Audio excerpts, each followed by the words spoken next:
to Never Too Late Stories of Reinvention, where I share the stories of dream chasers, career changers, and people with the courage to reinvent themselves.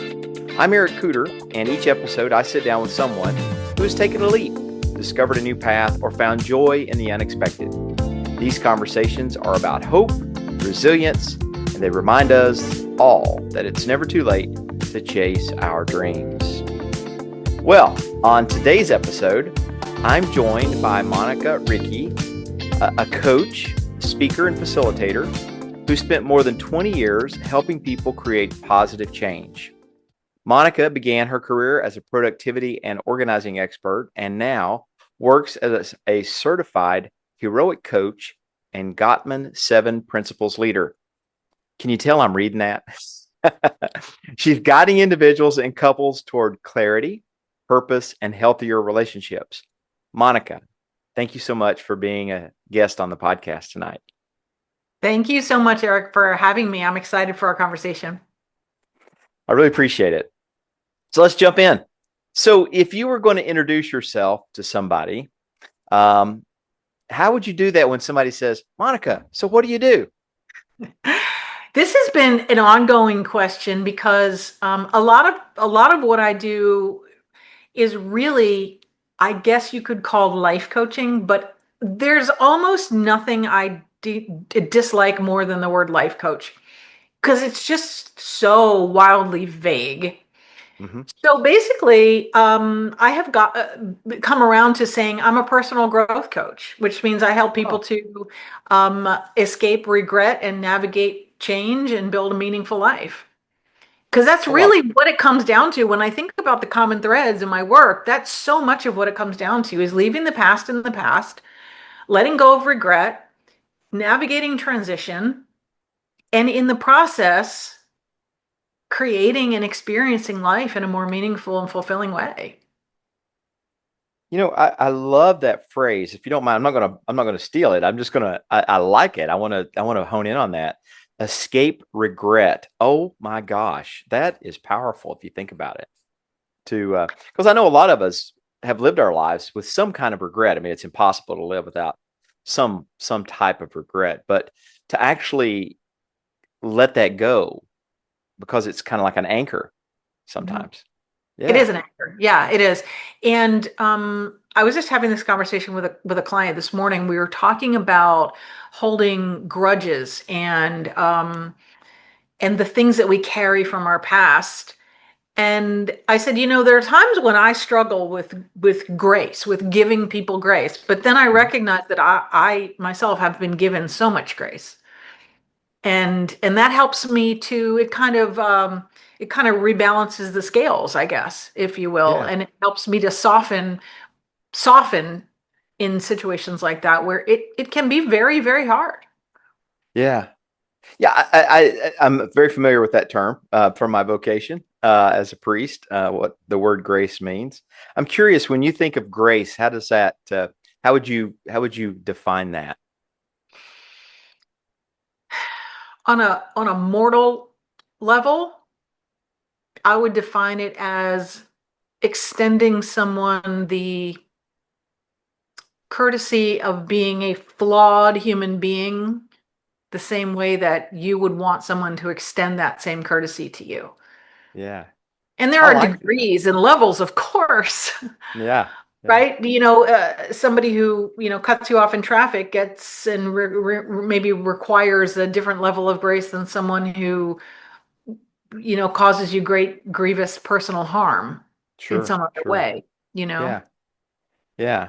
Now, I think you nailed it. I mean, I think the idea of giving and giving people the benefit of the doubt, or giving people some space to live in their own flawed selves, and always go to that spiritual part, but that's kind of that free gift that we're given, is that it's not anything you can earn. It just flows. So yeah. And that also helps me too when I'm having a particularly hard challenge with giving someone grace or accepting someone's whatever behavior or whatever it is. I have to often reflect on, I'm given so much grace by God, And if he extends grace to me, then surely I can extend it to a fellow human. It is not always easy, though. It's not. I used to tell people it's we're called to love our neighbor. Our neighbors are not always the people that we like. It's not a geographic definition that is used. It's a relational definition that's used, and sometimes the relationship is one of just proximity to Yeah. And someone. Yeah. interestingly enough, when you said we're called to love our neighbor, what showed up for me in that moment was we wouldn't be called to love our neighbor if it was always easy. It Right. wouldn't be something we were called to do. It's Yeah. the same as honoring your father and your mother. That we're not called to do that because it's just going to always be easy to do. We're called to do that Yeah. because sometimes it's dang hard. Yeah. Absolutely. Absolutely. Well, I love the work that you're doing. I'm trying to I trying to live into more of a what I would call pastoral coaching or pastoral guidance myself, and it's really something sometimes that just happens naturally. Sometimes it's more formalized with a relationship, or it's based on a professional position like I had as a parish priest or working for a bishop. But thinking about that and the work that you're doing now, what kind of gets you going? What gets your passion and lights you up when you're doing some of that work now? Hands down, it's seeing the outcomes. It's seeing the fruit, right, show up, Yeah. which is how people's lives shift and change and how their experience of their life changes for the better. That's just incredible and very, very gratifying. And it's a really lovely affirmation of, oh, we're not just like chit-chatting and having conversation. Hmm. We're moving people forward. Yeah. And Yeah. that's the whole purpose, is to move people forward out of whatever stuckness they might find themselves in, whether it's a big sort of chronic stuckness or whether it's just situational. Like this week I had an argument with my spouse, or this week I had a problem with somebody at work, or it could be very kind of granular, or it could be a very big thing they've been wrestling with, a Yeah. big transitional season, for example. Hmm. But it is seeing that forward progress that is just amazing in this Yeah. work. Yeah. I like that. Um, One of the things I find really interesting is you're in a conversation with someone who's wrestling with a concept, um, or they're wrestling with something, and just there's that moment, and you say something, and you went, "Where did that come from?" And you say it, and it's like the lights go off on the person. You can just see it in their eyes, and that's kind of a joyful thing to be able to do that with people and kind of help them have those moments where they light up and they see things in a different way. It's almost like being a teacher, if you Mm, think about it. Yeah. it is. And one of the things that is mm, shows up for me a lot is that sometimes the smallest thing that I say that could be inconsequential, and it just kind of shows up and rolls out, sometimes are the most impactful things. And you don't Mhm. know it when it's going to happen. And sometimes you say stuff that came out of nowhere. I crack myself up all the time because when I'm in the middle of a conversation, a lot of times like a little cartoon will show up in my mind, like a Yeah. picture or a drawing. And then I say, wait, I'm getting like a picture. I want to explain this in a picture way. Because that's how, we learn. We relate to these things like analogies and metaphors. And so many times they're so silly and ridiculous, but they're just what shows up and they work. So Yeah. Yeah. Yeah. it's fun. Exactly. Exactly. And those are the things that stay with you too. Those kind of funny, outlandish, kind of concepts. Can you think of, without naming names or circumstances that would be revealing, but can you think of someone you've worked with that you felt this just overjoy, or you've seen some dramatic change in their lives because of some of the coaching you've done? Can you think of anyone, not naming names or anything, but can you think of someone or something that happened? Oh, definitely. I'm thinking about the coaching client I had this morning, my first call this morning, is she is a woman in midlife, and I have seen her connection, the level of connection that she's created Hmm. in her marriage, just really be on a positive trajectory over the last probably year. And this is coming from a place where she was questioning, did she even want to stay married? Mm. And just through the work that we've done. Now, I have not done any work at all with the two of them as a couple.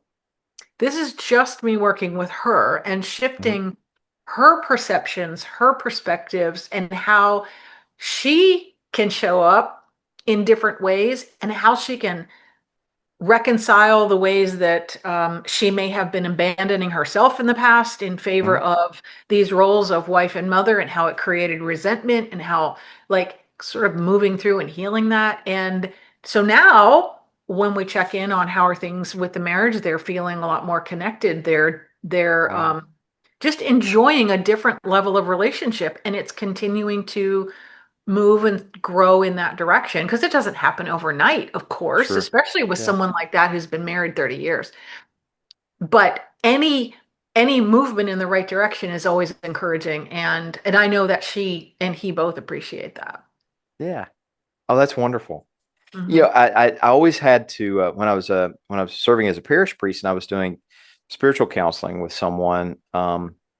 I always and in coaching, I'm sure it's the same thing, but the idea of being in a role that you're helping someone to at a certain level, but then you also know that there's a line that you don't cross, because then you're getting into another profession. And I always kind of knew when that was when I was a priest, because we would be straying away from the conversation around spiritual things, and then and I always have to say, okay, here's what I'm gonna recommend you do. We can still talk about the spiritual struggles that you're having, but I want you to do this. I want you to reach out to this professional, and if you need a referral, I can give you a couple. Do you find that sometimes you have to kind of watch that? Because I know I had to as a priest when I was working in a parish or when I was helping a bishop. Absolutely. One of the great things about being in a role like you're in, or a coaching role like I'm in, is that you build a foundation of trust, Hmm. and people do begin to feel like they can bring you more and more of their things. Right, right, If you find a good handyman, you're like, sweet, maybe he can paint too. Oh, can right. he fix my car? So that's a great part of that relationship, is that people Right. do trust you, but you do, as a professional, you have to know where those lines are and where they stray into areas where Yeah, you're out of your depth, frankly. And I had yeah, a I had a client recently who, I just love her so much. And I said to her, this is something I think you need to explore with a trauma therapist, like yeah, someone who's yeah, versed in and equipped to help you to walk through that trauma. Because that's not my yeah. wheelhouse. I've I I've can been there. see, yeah, I can see the symptoms showing up, that Yeah, probably would help you. yeah, I'm not the person for you. And that is a yeah, great service to somebody, to be able to say, I'm not the person for you. yeah, yeah. Absolutely. Yeah, yeah. That's Yeah. wonderful. Well, speaking a little bit more about your, thank you for that. That's really cool, and I can see some parallels to some of that work that I was doing in spiritual counseling in terms of that. But um, so you mentioned in your biography that you're a heroic coach and the Gottman Seven Principles Leadership Training. Can you tell the listeners a little bit about what those two? One is both are certifications, right? So can you talk a little bit about that? Yes. So the Heroic Coach this is a program, a personal Mhm. development program that was created by Okay. Brian Johnson. And it is, honestly, none or very little of the program is proprietary to him. He has spent a long time curating and compiling content from the ancient Stoics Mhm. to all these modern human behavior experts, scientists, and it's this huge body of content. And as you go through it's a 300-day program, and it combines all this ancient wisdom and modern science and human behavior to help you to optimize the aspects of yourself so that Okay. you can be the best human being you can be. And so that's the sort of the whole kind of heroic in a nutshell.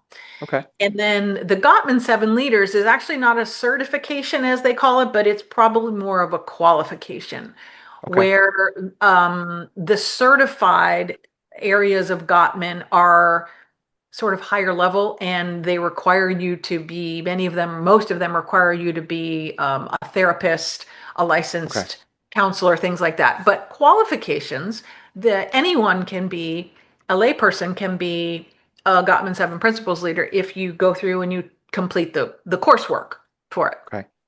And that one is solely for couples. Okay. And that one's based on their 1999 book called The Seven Principles for Making Marriage Work. And boy, is it good. Okay. It's it's like it's here we go with the crazy like documenting. It's like balsamic reduction. You don't need to, it's really intense and very like deep and like you don't just drink a whole gallon of it. You sort of sip it. That's the way the Yeah. Seven Principles book is because it's not light reading by any means and it's very exercise heavy. So it's designed for a couple to be able to take themselves through it, honestly. Okay. But what the workshop leader role can do is it can bring in a third presence, a neutral third presence to facilitate the process. Because sometimes when Oh, couples, okay. especially after they've been together a long time and are deeply entrenched and have a hard time resolving things, Hmm. self like running through the exercises themselves, they can get very, very off track easily. That's where a Sure. third neutral party comes in, like a workshop leader. Yeah, I can definitely see that because the dynamics of a marriage sometimes they're not quite ready to kind of set some of the emotional stuff aside where they can actually focus on growth. I've worked with couples that are coming to me for spiritual guidance on their marriage and like before it was like, okay, you've reached a point where we need to talk to somebody else. But I would love to have had something like this to kind of help me have some tools in those early stages of conversation. That's really great. Yeah, well, you know what? The good news is you can have something like this because they I run these know. classes and you can just do it. Let's do it. I'll check my calendar. Yeah. Yeah, but that's really great. That's great. Um, so so it's really nice. So you're really focusing, it sounds like part of your niche is you're doing some coaching with people in the transitions of life. I love again, escaping regret. I'm going to hold on to that. That's going to be kind of a buzz line, escaping regret. I love that. Um, I've never actually really said it in exactly that way before, so I'm yeah. really glad you asked. Yeah, no, I like it. I like it a lot because I know that from my own life, there's been times where I've made decisions that I've regretted, and it's actually weighed me down sometimes. And eventually, I Ew. kind of moved over it. But yeah, it's like an anchor. You made this bad decision. You're going to have to vote bad boy, or whatever, And anyway, Yeah. Yeah, but it's yeah. hard. It's hard to let go of regret and this goes back to the conversation we had, that little micro conversation about grace. Hmm. Because we talked about extending grace to others, but boy, sometimes it's the hardest person to extend it to is yourself, right? Yes, absolutely. And that's where I think that's where the grace from God comes in, which is maybe I am having a hard time forgiving myself, but at least I know that I've got grace from God, and maybe that can help me to come around to myself, extend it Yeah. to myself. Yeah. I mean, yeah, I used to tell people, I said, um, grace is love in action, and Mm, love that um, does not hold on to old hurts. Grace is love. And love's a verb. And I used to say, you cannot. Grace is something that's given freely. It's not something you can coerce. It's not something you can buy. It's not something you can earn. It's not something you can bargain. It's not. These are the things that, and that's God's grace. You can't earn it. You can't bargain for it. You can't manipulate it. I said, if you go up and put a gun to somebody's head and said, you must love me, that's not love, it's coercion. But to just say that, hey, I'm here, I'm present, and I'm here for you during this time, and whatever's happened in the past is past. That's grace. So anyway, Yeah, I love it. I love it. What a great Yeah, conversation. I know. I knew it would be so good. Yeah, I know. I'm excited.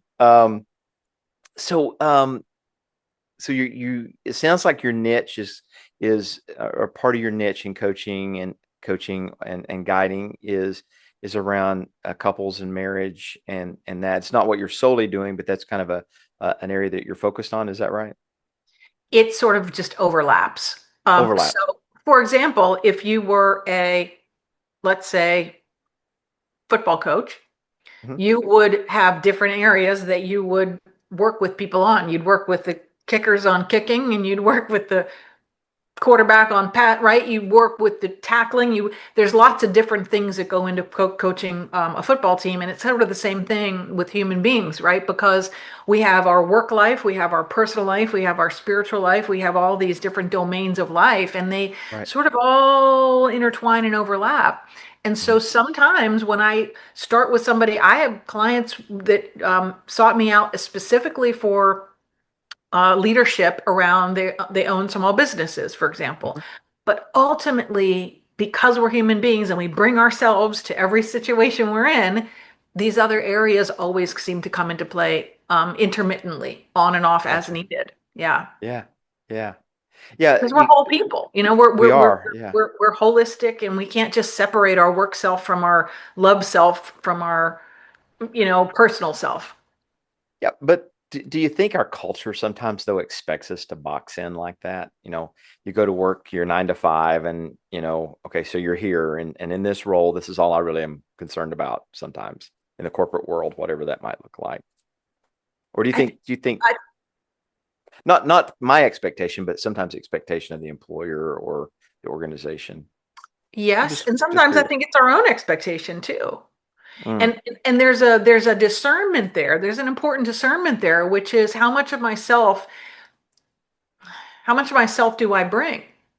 yeah, And yeah, what is appropriate hmm, to bring yeah, to the workplace versus to my personal relationships yeah, and vice yeah. versa. I mean, yeah. No, So I think and I self-policing sort of thing there about I want to be my authentic self at work, but not to the point where it hinders me or right, impacts relationships negatively, the same as I would, want to be at home.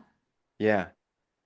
Yeah, and I think that relates to this idea of rediscovering who you are in a time in life where you're trying to move into something different, maybe, or people are kind of wrestling with that. We'll get into that later too, but people are kind of going, okay, what's the next chapter of my life? Um, and I think maybe as you approach that point, a lot of the folks I've talked to, they start, okay, I want to live more authentically every day of who I am, because you maybe we've been limited by that by a role or a job or a vocation or something, but and rightfully so. I can't show up and go, I'm Father Eric, I'm here to teach you to fly a jet. uh, you know um but I still am who I am, and in those situations. So interesting, Yeah. interesting. um Authenticity is an interesting topic in itself.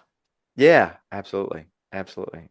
Well, let's talk a little bit, if you don't mind. I'm gonna switch gears for just a second. Talk a little bit about you.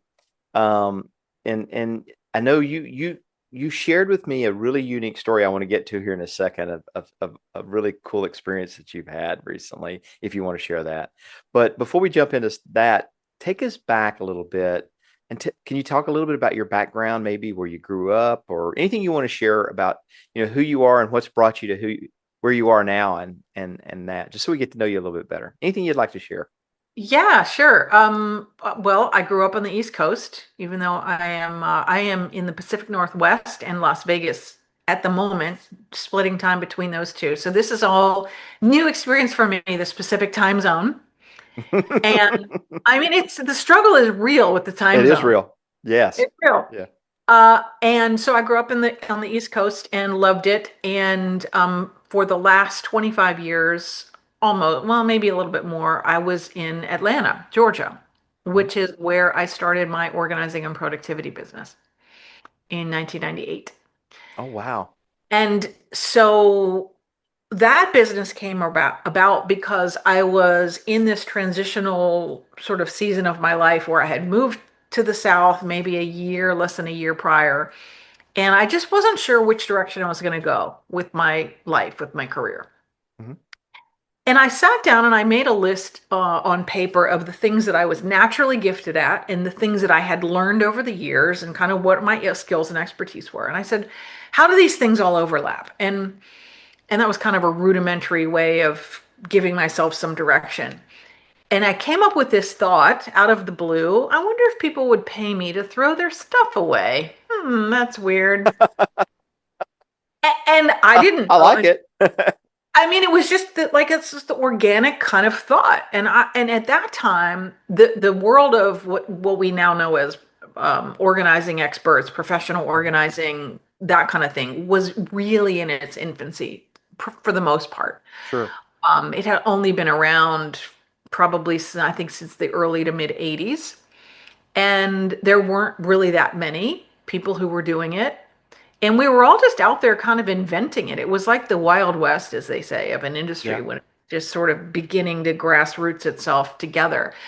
And, but I decided to explore it because I thought, well, why not? I have a natural affinity for this for whatever reason. Let me see. And so, to my surprise, when I started asking people, hey, could I just organize your kitchen cabinets? They would say, yes. Is this a trick question? Like, What? what's the catch on this? Like, Yeah. I didn't really recognize that it was a high need. Yeah. Yeah. But this is so interesting because it ties us into this idea that when you have a natural affinity for something or an expectation or you're good at something, Mhm. you don't realize that not everybody is good at it. Right. It Yes. comes pretty Yes. easily for you, so you think it's just generally easy. But Right. that's a really important piece of self-awareness is understanding that what giftings you have, I don't have, Right. and vice versa. So that was kind of my first foray into this whole, what turned out to be, who knew, a 20-year career in the Wow. organizing and productivity industry. And Wow. I just got, I mean, I got to write a book. I got to be on TV and radio and podcasts, and I got to do a ton of speaking, and I was really visible in my industry. And it would just, I'm telling you, I had no plan at all. No Oh, plan at all. you're not the only one that's told me this on this podcast that they had no plan when they made a major change. I'm Well, telling you, and I had no plan when I've made most major changes. And because I didn't feel called to make a plan. I just felt called to do some stuff. yeah. Yeah. You can just That's do stuff, Eric. Did you know yeah. that? Yeah. True. Because it's like my friend Paul said, he said you can overthink it so much that you won't do it. You'll scare yourself to death. You know. Um, and I'm a planner by nature. Me and Excel spreadsheets are like cousins. Uh, but there are times where I like to, like you said, just kind of go out there and take a risk and do it. This Sometimes, whole, but go ahead. yeah, sometimes that's how you learn what the plan needs to be is to go Yeah. start do something, and then you course correct and course correct and course correct along the way, and all of a sudden you're 20 years down the road and some good stuff has happened and some bad stuff has happened and you've learned along the I mean, I know it's not what Harvard teaches, but Yeah, but I think you said something, and I hear a thread when you talked about organizing and can I organize your kitchen cabinets. I know you did more than that, but I have this visual in my head. We talked about this earlier. I have this visual in my head of my cabinets going, well, they do need a little organizing. But the thing is as I'm looking and I'm hearing what you're saying, I'm thinking, okay, so you're going in and you're assessing what it looks like now. You're assessing what stuff's not needed. You're getting rid of the stuff that's no longer needed. You're holding on to the things that are needed, and you're putting them in a place where they work fine. And then you move on to the next cabinet. mhm. And isn't that kind of the work that you're doing with coaching in a way? You're kind of helping someone do that with their life. Yep. That was a really good assessment. Yeah, exactly. It's just a process. It's just saying, where am I? Where do I want to get to? What stands between me and that? Yeah, that's really And cool. that's it. It's in its really simplest essence, I guess. Yeah. And you said something earlier that a lot of people we talked about couples that are in the midst of the emotional things going on in their lives, that they can't get to the nuts and bolts of trying to figure a way to move forward. And so you're helping with that. You're helping them organize that. Hmm. A lot of people reach their 50s and 60s and they're ready for something new. And they have something in their heart that's tugging on them, but they've been at this so long, they don't know how to do it, or they're afraid to do it, and then someone like you comes in and says, have you thought about this? Have you, what's on your heart? What can you see you're doing tomorrow? If money wasn't an issue, I love that.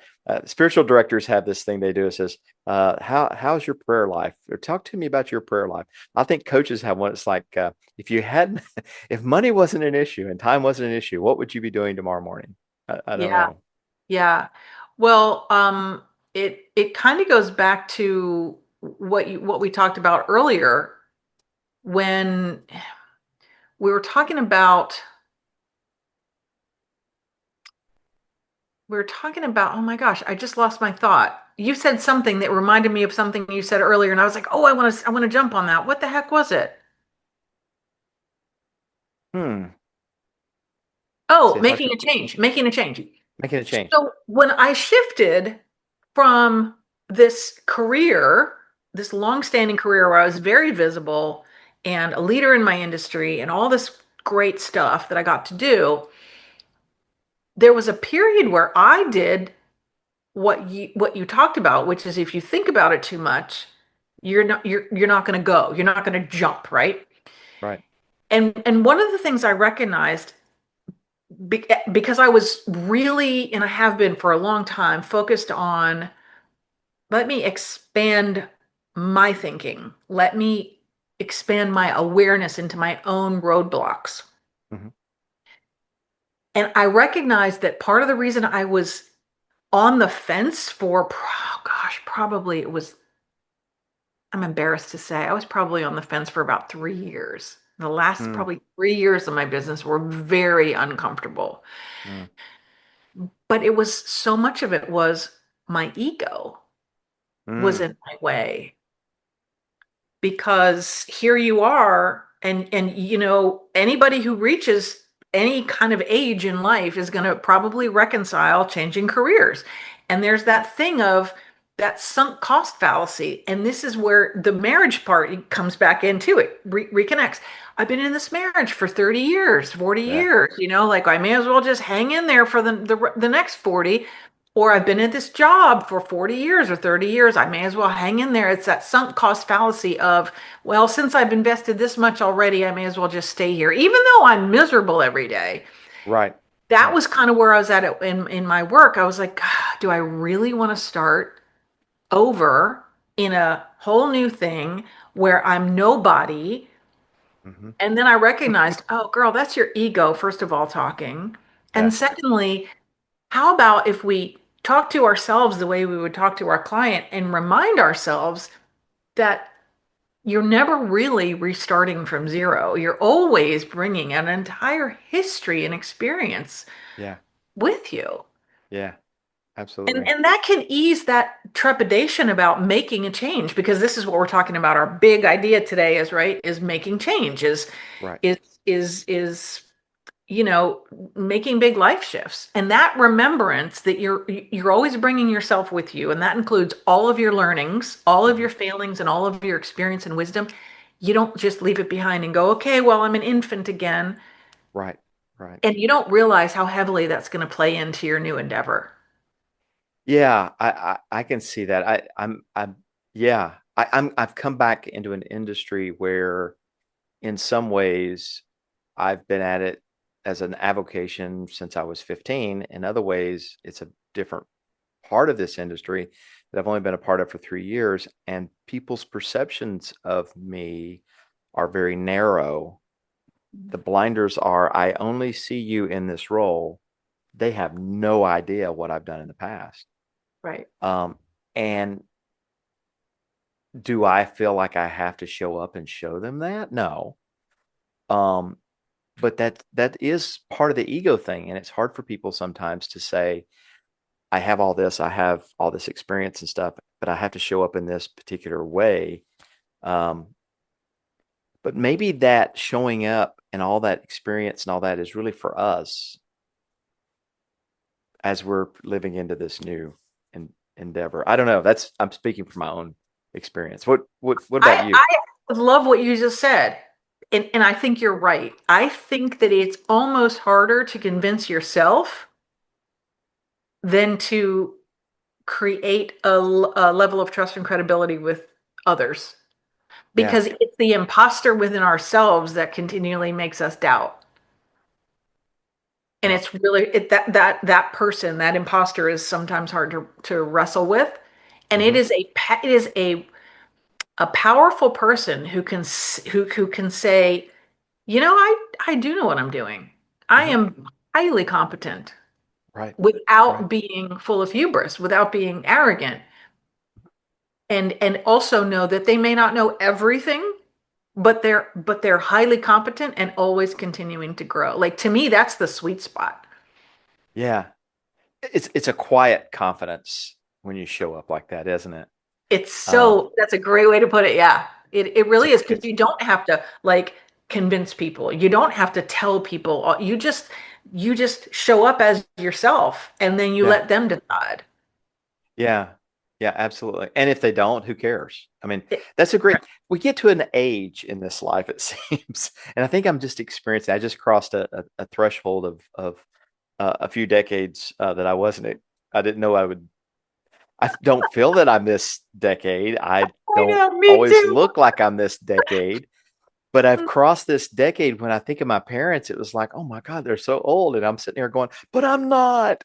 I still have much to give. I was talking to a gentleman the other day who's going to wind up being a guest. And he's doing some really incredible things with people that are kind of reinventing themselves, like you are.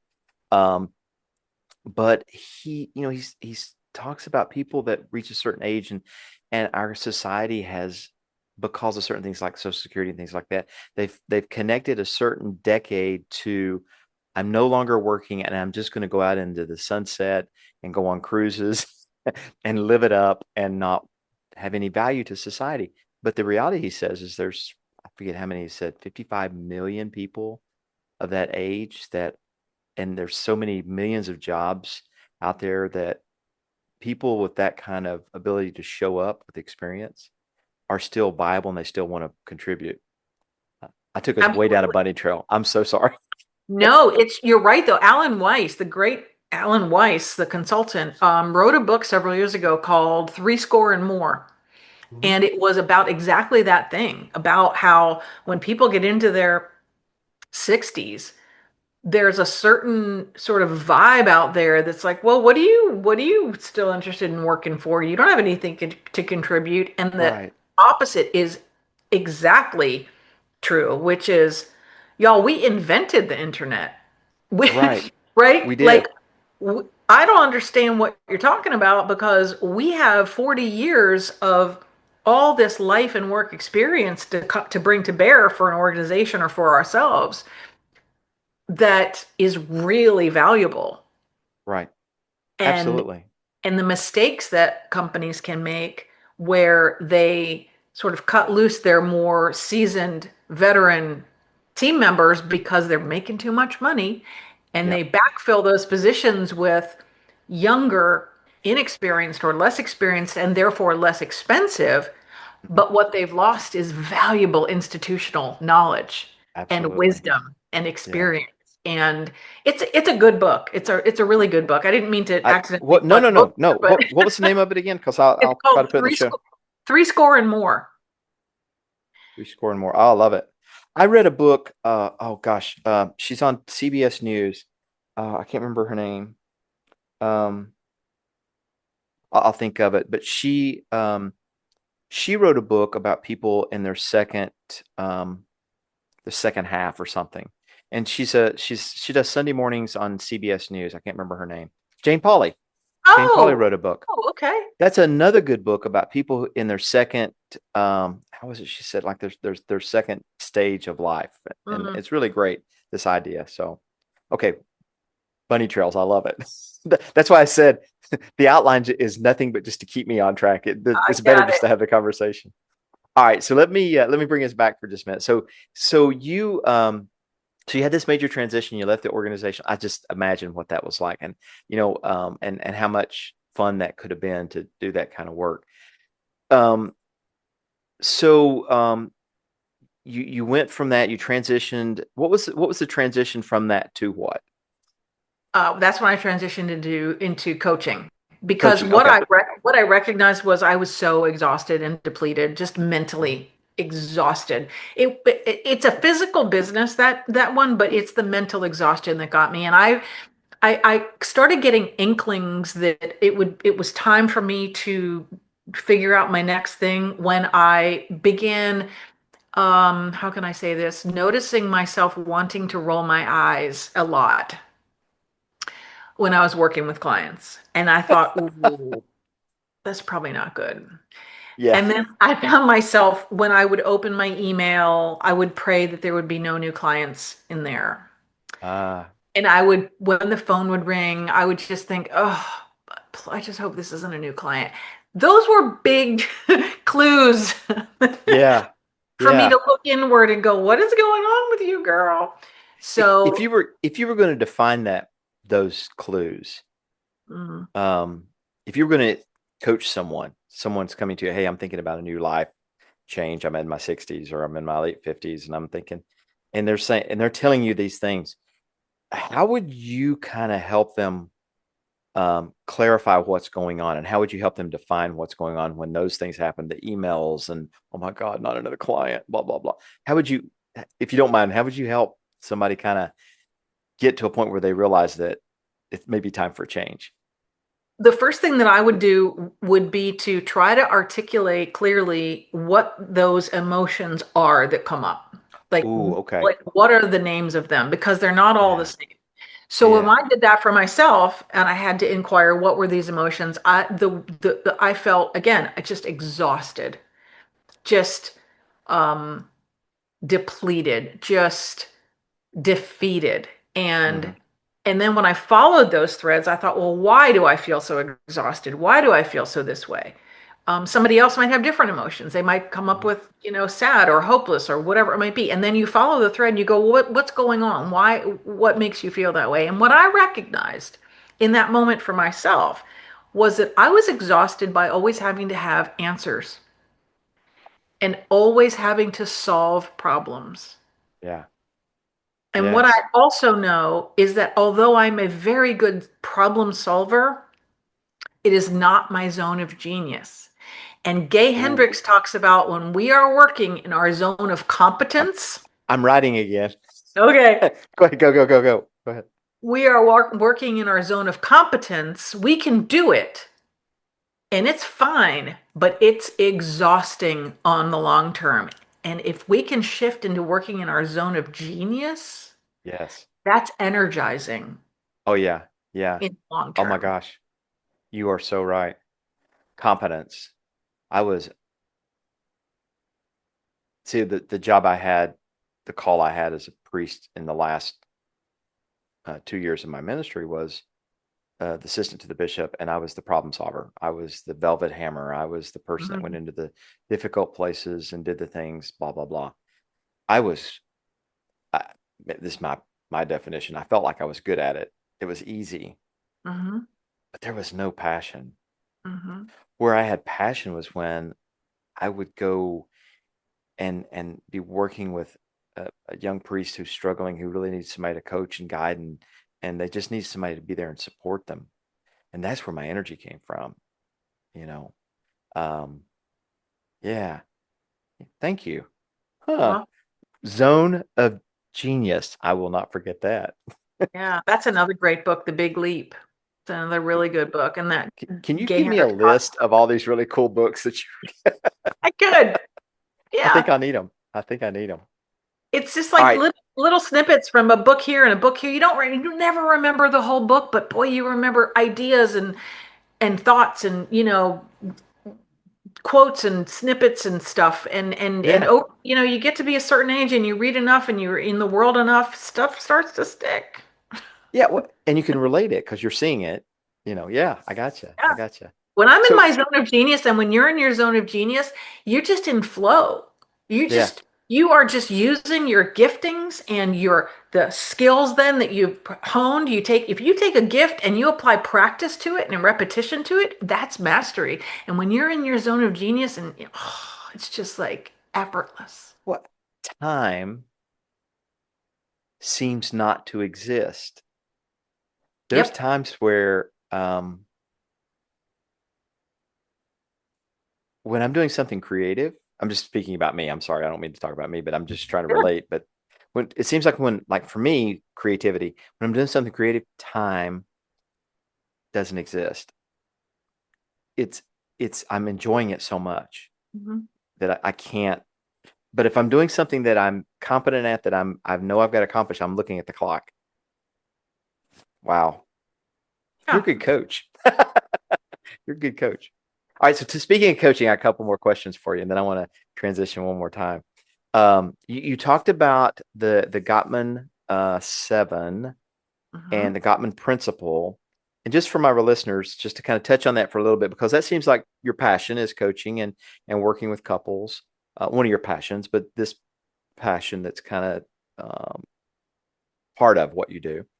I'm curious if you were going to define a healthy relationship, kind of switching gears a little bit. Um, what would a healthy relationship look like today? Okay. So a healthy relationship has like 1,000 small facets. Mhm. But if I had to nutshell it, I know it's I, tough. it is, and that's what makes it worth it. By the way, the fact that it's Mhm. hard is what makes it worse. What makes a healthy relationship so delicious is because you work at it, and then the work pays off. Yeah, Like they say, like Tom Hanks' character in A League of Their Own. If it was easy, everyone would do it. It's the hard that makes it great. yeah, yeah. And and so a healthy relationship, if I had to nutshell it, sort of compact it down, I would say it's two people who work hard to be whole and healthy in themselves, as individuals, while navigating the waters of otherness. That there's an other person in Oh, in the yeah, in the boat yeah. with you. Um, Mm, and that sort of duality where I got to figure out how to be whole and healthy and true to myself mhm. and also sacrificial Yes. to, Yeah. to my partner so that we create a third entity called us. And that third Wow. entity, we can nurture and nourish it as if it is a little house plant, right? Hmm. And that we both overlap into the realm of us, but we also have parts of ourselves that are uniquely individual Yeah. and creating harmony long term. I mean, that's a job. Wow. Yes. But you beautifully described um, um, a relationship and given it um, um, a good description of health as being healthy and whole in yourself, so that you can nurture the two together, the usness of the relationship. Um, I do want to add something to that. yeah, please. I think there are a lot of people in the world. I know there are a lot of people in the world who are coming out of situations, whether they're long marriages, short marriages, long term whatevers, who have this mythical belief that they can't be in a new relationship until they're fully and completely healed from whatever happened before, whether it was their doing or someone else's doing. And most of the time, here's a clue, it's both. Right. But the truth is, you can only heal so much on your own. Just like you can practice tennis on your own against one of those ball throwing machines, or you can get in Yes. the batting cage and you can hit, right? But until Right. you get Right. on the field of play, Yeah. you're never going to fully hone and develop and grow your skills. And Yeah. that is one of the biggest pieces, I think, if people could really get. yes, we got to work on being whole and healthy in ourselves, but Yeah. we don't need to wait until we are done. Because Hmm. number one, we're never done. But number No, no. two, it's in the context of relationship that a lot of the healing can only happen. Yes. I It agree. can't happen outside the relationship. Right. Right. Absolutely. Um, wow. I had a moment there thinking about church, the community, the ecclesia, Greek for the community, that you can read scripture and you can pray and you can do all the things that your spiritual practices, whatever those might be, but until you're in community with other people, you really can't grow into the person that you've been called and made to be. You have to do it in relationship. Yep. That's Yeah. interesting. And I, Yeah. I say that to be encouraging to people. Yeah, absolutely. I see people sequestering themselves and being like, I'm not ready yet. I'm not ready yet. I'm not ready yet. Mhm. Y'all, you're way more ready than you think. If you are open to growing and humbling yourself and learning and studying Yeah. and being vulnerable, you're probably plenty ready to put your Yeah. toe in the water because you're not And going to learn to swim on the shore. You're just ab- not. absolutely. And I think I sell that a lot in Florida. Florida, a lot of the parishioners I had were of a certain age and their spouses passed away. And they they waited to enter into a new relationship. And then they would date and it didn't work out. They put way too much, let me say, they put a lot into the relationship hoping this was the one, and it didn't work out, and then they failed, and then they kind of retreated back again. And yeah, and I saw that happen. And when I saw people, that the reality was, is like you said, they had to get their toe in the water. They had to try a relationship. It didn't work out. It's okay. It's not me. It's just, this is not it. And I have a specific example of a friend whose spouse passed away, but he's now, after a few attempts, has actually in this healthy, wonderful, embracing relationship with someone that I think is going to be the one for him. And that brings me joy to see that happen. Isn't that great? Yeah, yeah, that does. That really, Yeah. really does. And like you, I have seen people do the same where they wait and wait and wait and wait and wait, finally get the toe in the water, and the water's a little bit cold, so they pull the whole foot out and retreat back to Yeah. the tent. Like, Yeah. I don't know. But at the same time, I also think there is some wisdom in waiting a while because it Yeah. was my waiting period. I was divorced 5 years ago. And it was in my waiting period where I did a tremendous amount of intentional learning and growth Mhm. so that when a new relationship just I was decided I was ready for to put my toe back in the water, I was going to not splash around and like a crazy person. I was going to swim. I was going to be gloriously floating looking at the heavens and it was going to be wonderful.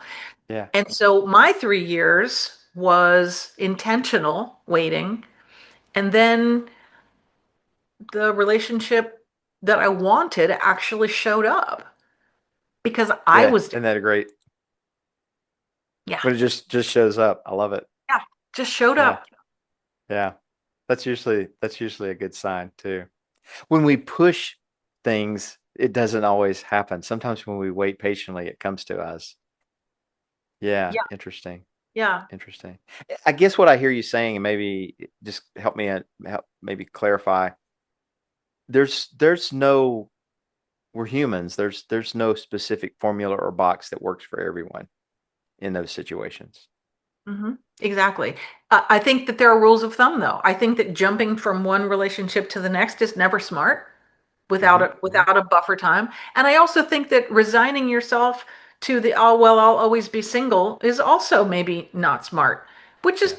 not to say that people can't choose to be single. They can, but I think we're designed to live in love and to live in Yeah. relationship with others. And I think sometimes we resign ourselves to being single because it's difficult to imagine doing the work it would take to have an extraordinary relationship. And to be clear, one of the things that I was in possession of when I came out of my marriage was that if my next relationship or if a relationship going forward isn't exceptional, I have no interest in it.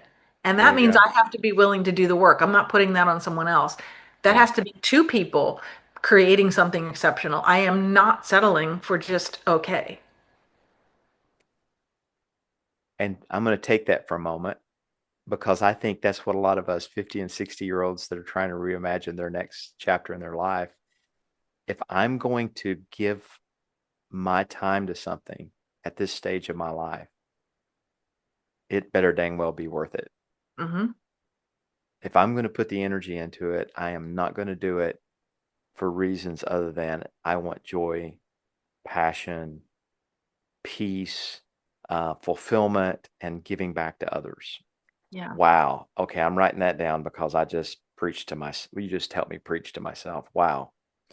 Maybe that's the kind of things I think we hear in these discussions that maybe someone sitting out there, if you're thinking about making a change, is if you're going to put energy into doing something different, make absolutely, well, don't be absolutely sure because then you may hinder yourself.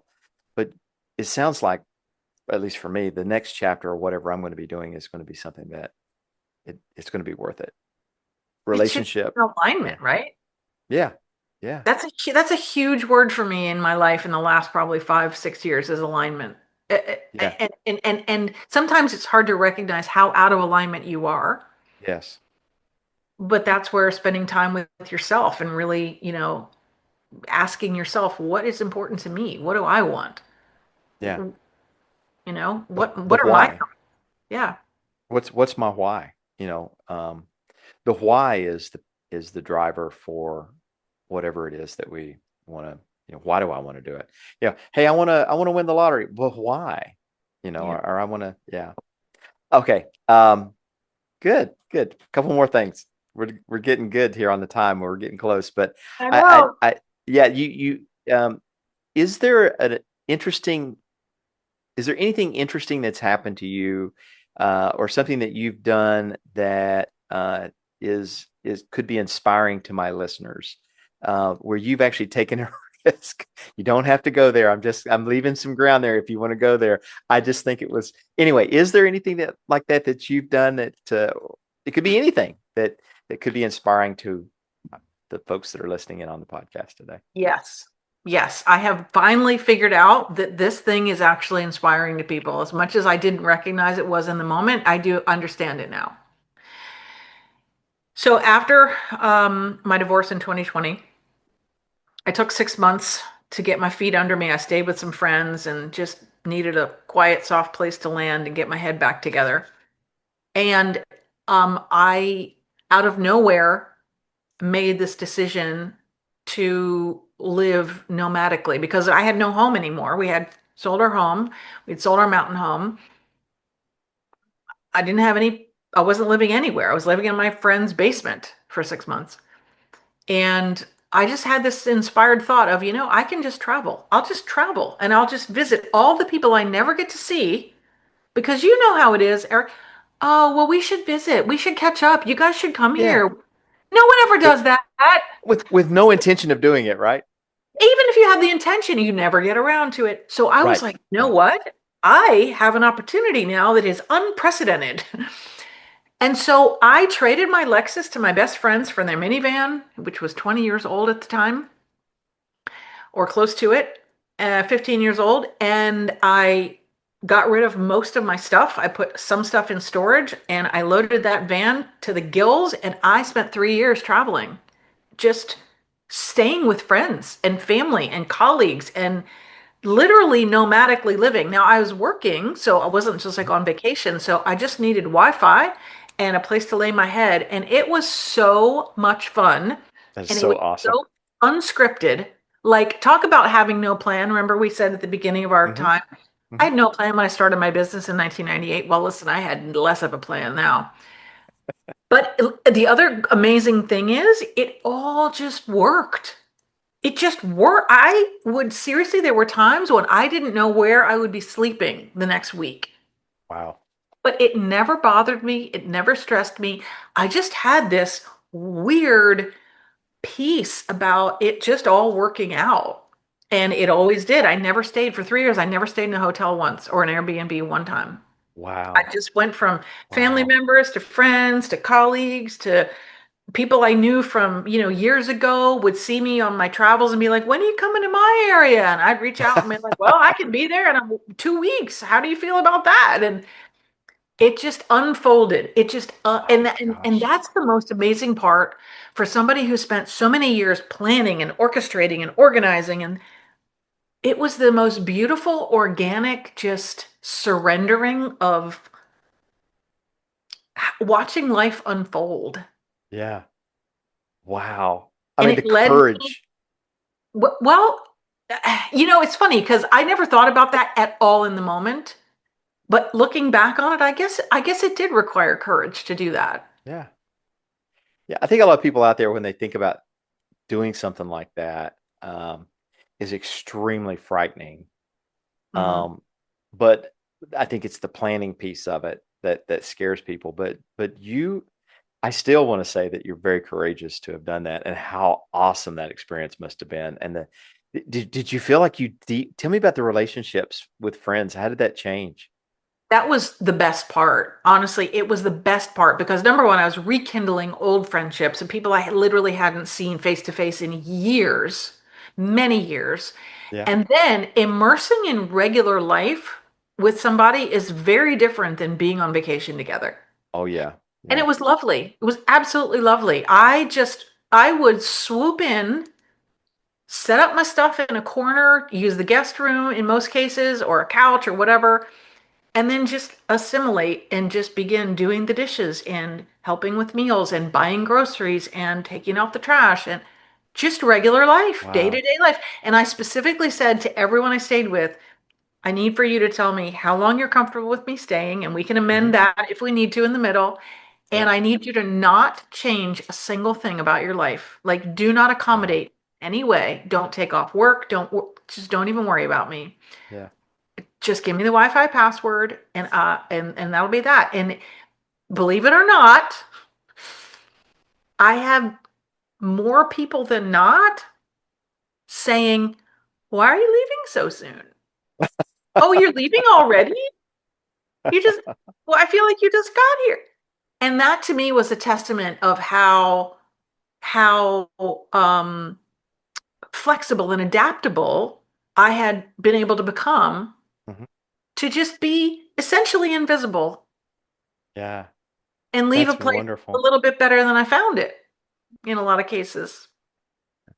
All right, the theologian in me is going bonkers right now thinking about this. This is so cool how you were gifted with space to stay, but you gifted the people that you stayed with your presence, and helped them to welcome, which is hard these days, it seems, Mm, to welcome people interesting. without feeling like, oh, I've got to dote over you. Like when I go to my mother-in-law's, I told you we stayed all night on Thanksgiving, and it's like, oh, you're going to sleep in my bed. Don't sleep on the air mattress. No, no, no, no. I'm not here to do that. I just think I have this vision of how that was. I bet that was amazing. It was great, and it was a real affirmation that I'm not here to do anything other than share your space with you, whatever that looks like, and not make more work for you, but I just want to be with you. Just live just like regular life, and then I'll disappear in the wind, and and we will Do, have those memories. do, do you ever think of that as a philosophy of our existence and life? That we're all called together with each other for a time to share life with each other, and then we leave, and we leave the memories of that time that we've had with one another. Wow. But you're right. Told you I was a theologian. Yeah, you're good at Hmm. that. Well, I was trained. Yeah. Yeah, That's that's uh that's interesting. the It's like zone of my genius, by the that is way. the zone of your genius. Yeah. It's like this my little adventure was kind of a microcosm of our whole existence as humanity. You're right. We Yeah. come together for a while and then we leave. And then we're left with Yeah. whatever we created between us. Imagine if we blessed each other's lives like that every single day, what kind of world we'd live in. Huh. Well, that's our work, isn't it? It is. It is. Hey, my friend, I'm taking a look at the clock. We got a couple more things I want to do real quick. I have so Okay. enjoyed our time together, Monica. I really appreciate you being an awesome guest on the podcast. But one thing I will say is I'll absolutely make sure that I put some links to your website and anything else that you'd like me to share with the listeners. I'll make sure I get that on the show notes. But so I always end the podcast with a couple things. First off, I do what I call the lightning round. I've got 4 or 5 questions I like to ask just to kind of share a little bit more about you. And then I've got a final question. So are you ready for the lightning Yeah. round? I Ready. need sounds. Here we go. All right. So, all right.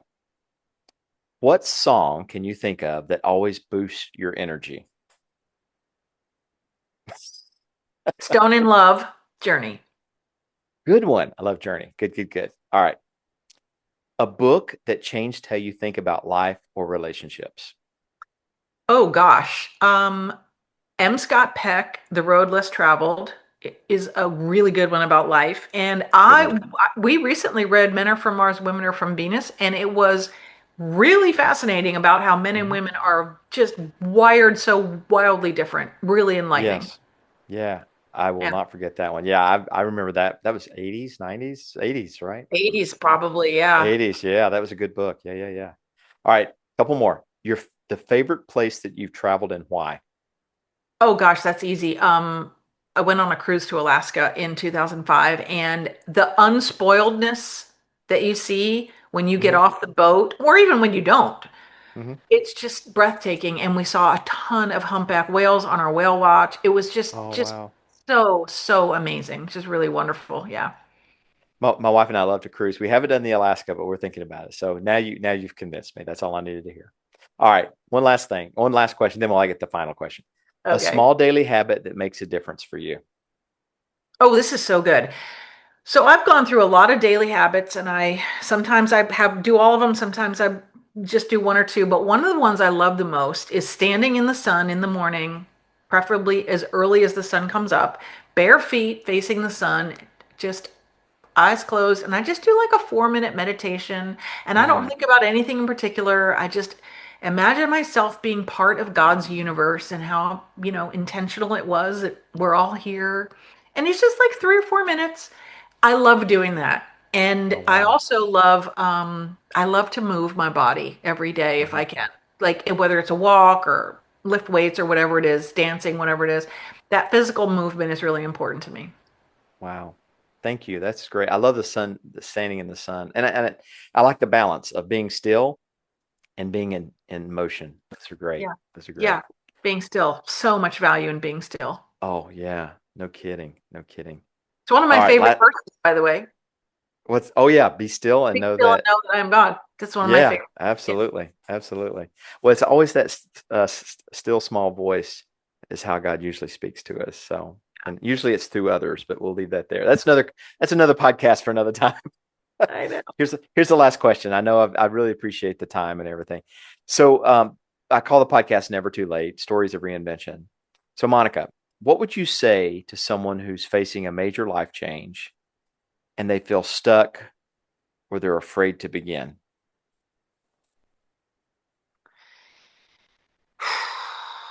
I think to remember that it's more likely that you'll regret not making a change than you regret making a change. I think Yeah. you're going to regret staying where you are far more. Because in life, there are very few things you can't undo. And when you run through the scenarios of what if the worst case happens, then also think about, well, what if the best case happens? That helps to balance those scales, Hmm. that fear, you know? Because Yeah. you can mostly undo. There's almost nothing you can't undo if you turns out you don't want to go that way. You can change direction. That would be what I would say. I'm going to write down there's not much that you cannot undo. Yeah. I like that. I love it. Thank you. Thank you. Yeah, that gives you courage sometimes. Thank you. Yeah. Wow, Monica, this has been great. I've really enjoyed having you on the as a guest. We got to stay in connect. We got to stay connected. I want to learn more, hear more about some of the great adventures that you have next, and just some of the work that you're doing. And definitely want to share some of these resources with folks. So thank you for sharing your story. Thank you for sharing your wisdom. You're a great coach, folks. I'm going to put in the show notes. It's Monica Ricci at .net. MonicaRicci.net is her website. Go visit that. She does coaching and speaking. She's got some great resources. She's definitely a spiritual person that can walk the journey of life with you and give you guidance as she goes. And that's, if you want to learn more, please visit her website. So, Monica, thanks again for being with us, folks. Thanks for listening to Never Too Late, Stories of Reinvention. You can find us on iHeartRadio, on Spotify, on Apple Podcasts. You can also find us on YouTube. So just check in. We're trying to do videos and episodes every 2 weeks. There'll be a teaser one week, and the next week will be the full episode. So we'll try to get some materials out there for you to listen to. So thanks for joining us and being a part of the podcast. We really appreciate it on Never Too Late. And folks, go out there and chase your dreams.